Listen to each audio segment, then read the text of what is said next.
एक पुराने समय के बड़े से महल में जिसकी खूबसूरती देखते ही बनती थी। पर यह रात का समय था। सुंदर तारों भरे आसमान के नीचे आसपास से भंवरों और जानवरों की आवाज़ें आ रही थीं। उसी महल के अंदर एक बहुत ही बड़े कमरे में जिसका सारा फर्नीचर सोने से बना था, उसके पर्दे शुद्ध रेशम से बने हुए थे। आसपास दिए और मसालों से वह कमरा रोशन था। कमरे की सुंदरता शब्दों में बयां नहीं की जा सकती थी। उसके बीचों बीच एक बहुत बड़ा सोने का बेड था जिस पर बहुत मुलायम बिस्तर बिछावन बिछी हुई थी। उसके चारों ओर शुद्ध पतले कपड़े के हल्के लाल रंग के पर्दे लगे थे। बिस्तर पर गुलाब की पंखुड़ियों के बीच एक लड़की दुल्हन के कपड़ों में घूंघट ओढ़े बैठी थी। उसमें कोई हरकत नहीं हो रही थी, जैसे वह कोई लाश हो। तभी अचानक किसी के कदमों की आवाज़ आई और कोई दरवाज़ा खोलकर कमरे में प्रवेश कर गया। उसने एक गोल्ड कलर का बहुत ही सुंदर सोने की जड़ाई किया हुआ कुर्ता नुमा लवादा पहना था और नीचे धोती नुमा मैचिंग पजामा पहना था। लंबे बाल, बाज जैसी आँखें, चौड़ी छाती, तीखी नाक, लाल होंठ, बहुत ही सुंदर माथा, गोरा रंग, गले में मोती की माला, हट्टा कट्टा लंबा मजबूत शरीर, चेहरे पर सूर्य सा तेज, रूप इतना सुंदर था कि कामदेव को भी मोहित कर दे। यह थे राजकुमार रणविजय, जो अपने हाथ पीछे बांधे खड़े थे। इन्हें देखकर बड़े से बड़ा सूरमा रण छोड़कर भाग जाता था। राजकुमार की उम्र कुछ 23 साल की थी, लेकिन उनका शरीर एक बहुत ही हष्ट पुष्ट नौजवान का था। लेकिन उनके साथ एक ऐसा कुछ हुआ कि अब भी कोई युद्ध नहीं लड़ सकते थे।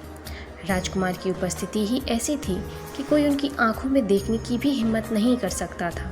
उनके आसपास का आभा मंडल बहुत भयानक था।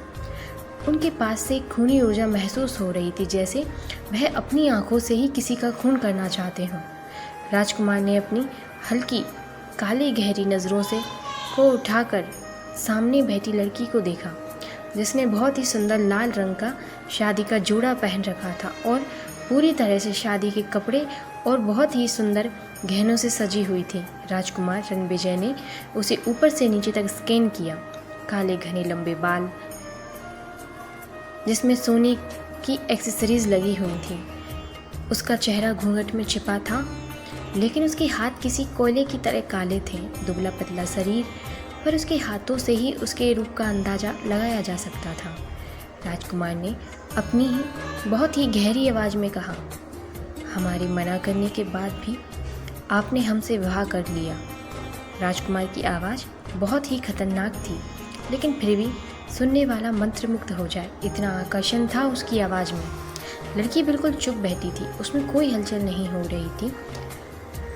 उसे ऐसे देखकर राजकुमार ने फिर कहा, आपने हमारे बारे में सुना ही होगा कि हमारे बारे में अफवाह है कि हमने अपनी 3 होने वाली पत्नियों को मरवा दिया, और जिसकी वजह से आज तक भी जिसकी भी विवाह की बात हमारे साथ तय हुई, उसकी ज़िंदगी या तो बर्बाद हो गई या वह लड़की इस दुनिया को छोड़कर चली गई। लेकिन आपने यह सब सुनने के बाद भी हमसे विवाह किया, क्यों? हमारे चाचा के कहने पर। लड़की अब भी चुप बैठी थी। यह देखकर कमरे का माहौल बहुत भयानक हो गया। राजकुमार उसकी तरफ अपने लंबे कदमों के साथ बढ़ने वाला ही था कि तभी लड़की में हलचल हुई। लड़की ने अंगड़ाई लेते हुए एक जमाई ली और जैसे ही उसने अपनी आंखें खोली, वह हैरान हो गई।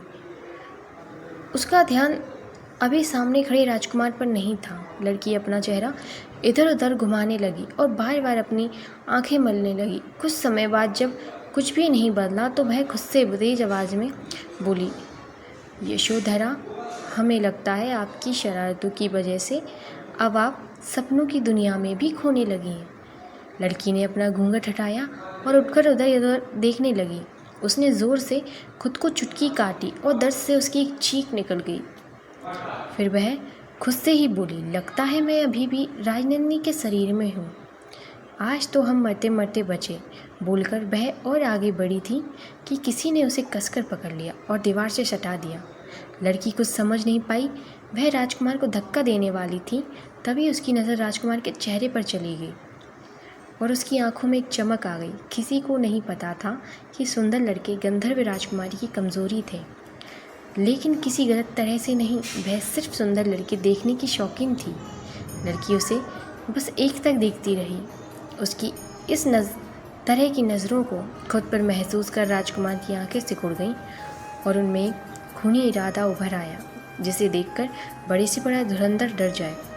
वह हैरान था कि सामने खड़ी लड़की डरना तो दूर, अपनी आंखें तक उससे नहीं हटा रही थी। राजकुमार ने एकदम शांत भावहीन चेहरे के साथ बहुत ही सामान्य टोन में कहा, आप जानती भी हो आज आपके साथ क्या होने वाला है। राजकुमार के भाव और आवाज़ भले ही शांत हो, लेकिन उसमें छुपी धमकी को कोई भी समझदार इंसान नज़रअंदाज नहीं कर सकता था। लड़की, जिसका असल नाम भी यशोधरा था, उसके चेहरे को अपनी हिरनी जैसी आंखों से देखते हुए बड़े ही रोमांटिक अंदाज में बोली, कुछ भी हो, बस आप जैसा सुंदर राजकुमार हमारे सामने हो तो हम तो मौत से भी ना डरें। राजकुमार ने गहराई से लड़की की आंखों में झांका, जिसमें बस एक साफ पानी जैसी पवित्रता थी, न कोई छल न कपट, बिल्कुल बच्चों जैसी मासूमियत। फिर उसने नज़र यशोधरा के चेहरे पर डाली, जिसके चेहरे पर गहरे काले गड्ढे थे जिनमें खून जमा हुआ था। भयानक चेहरा, जिसे खूबसूरत तो बिल्कुल नहीं कहा जा सकता था, अगर कोई बच्चा देख ले तो डर जाए। फ्लैशबैक। गंधर्वलोक में एक बड़े से स्वर्ग जैसे महल में 16-17 साल की राजकुमारी, दूध सा गोरा रंग, गुलाब की पंखुड़ियों से गुलाबी मुलायम होंठ, काली घनी पलकें, हिरनी सी बड़ी बड़ी आँखें, इतनी सुंदर कि जिसके सामने स्वर्ग की अप्सराएं की भी सुंदरता फीकी पड़ जाए, और बहुत सारी शक्तियों की मालकिन। वह अपनी कोयल जैसी मन को मीठी लगने वाली आवाज़ में खिलखिलाकर हंसते हुए भागे जा रही थी और उसके पीछे उसकी सहेलियां उसे पकड़ने के लिए भाग रही थीं। राजकुमारी पलटकर उल्टे कदमों से चलती हुई बोली, हम नहीं आने वाले किसी की पकड़ में। सारी लड़कियों ने एक साथ कहा, यशोधरा, हम सब आज तो आपको पकड़ कर रहेंगे, देख लेना। कुछ समय बाद सब हंसते खिलखिलाते अपने पिता के पास पहुंच गईं और यशोधरा उनकी गोद में बैठकर बोली, पिताजी, आज हमने खूब शरारत की, और आप बताइए कितनी शिकायतें आई हैं आपके पास हमारी। गंधर्वराज ने सिर उठाकर सामने देखा तो यशोधरा ने भी उनकी नज़रों का पीछा किया और देखकर हैरान रह गई। वहाँ लगभग हज़ारों गंधर्व राजा से उसकी शिकायत करने आए थे। इस पर यशोधरा अपने पिता की गोद से उठकर अपनी कमर पर दोनों हाथ रखकर खड़ी होते हुए बोली, आप सभी गंधर्वों को लज्जा नहीं आती? आप सब रोज़ एक मासूम राजकुमारी की शिकायत करने आ जाते हैं, बिना ये सोचे कि उसके पिता कितने व्यस्त होते हैं राज के कामों में, और आप भी उन्हें इसमें परेशान कर देते हैं। सब राजकुमारी की बात सुनकर हैरान थे। आखिर हो भी क्यों ना, राजकुमारी हमेशा उन्हें अपनी मासूमियत भरी मीठी बातों में फंसाकर वापस भेज देती थी, और आज भी ऐसा ही हुआ।